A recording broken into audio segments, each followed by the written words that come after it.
BJP ने गुजरात के लिए भी राज्यसभा सीटों का ऐलान कर दिया है। लिस्ट में पार्टी के अध्यक्ष जेपी नड्डा का भी नाम है। साथ ही बीजेपी ने सूरत के हीरा कारोबारी गोविंद भाई ढोलकिया को भी उम्मीदवार बनाया है।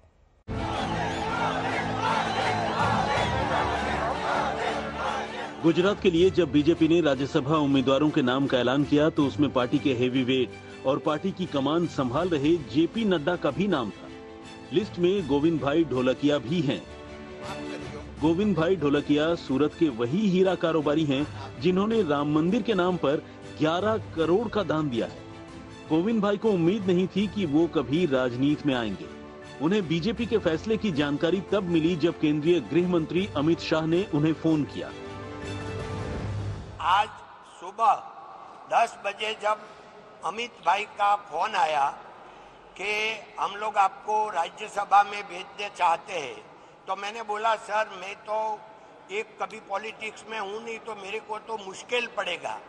तो साहब ने बोला कि भाई मैं और जो नरेंद्र भाई ने तय किया है, जेपी नड्डा साहब ने आपका नाम, और आप सही है, आपको कोई ये पॉलिटिक्स है ही नहीं, राज्यसभा वो पॉलिटिक्स नहीं है, तो आप आराम से आप जो काम करते वही करते रहे। बीजेपी ने पार्टी के अध्यक्ष जेपी नड्डा को भी गुजरात से राज्यसभा भेजने का फैसला किया है। साथ ही गुजरात से जसवंत सिंह, सालम सिंह परमार और मयंक भाई नायक को भी राज्यसभा का उम्मीदवार बनाया है। जसवंत सिंह परमार गोधरा से निर्दलीय चुनाव लड़ चुके हैं लेकिन हार गए थे।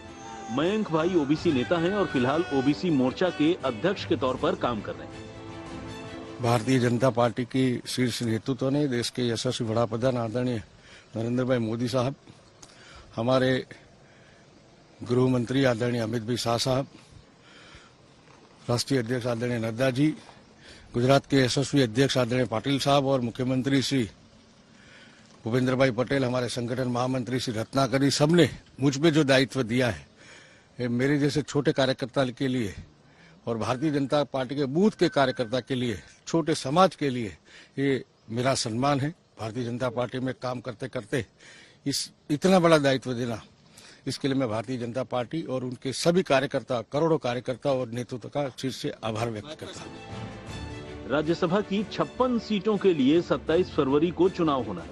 अगर जरूरी हुए तो 27 फरवरी को मतदान होगा। इस बीच लोकसभा चुनाव के लिए भी दांवपेच फुल स्पीड में है। गुजरात में जमीन की तलाश में जुटी आम आदमी पार्टी को कांग्रेस से सीट समझौते की उम्मीद भी है और 8 सीटों पर दावेदारी भी है। हम इंडिया अलायंस में है, चूंकि इंडिया अलायंस में है तो हम इंडिया अलायंस के साथ जाकर ये चुनाव लड़ेंगे लोकसभा का और नतीजे अच्छे आएंगे।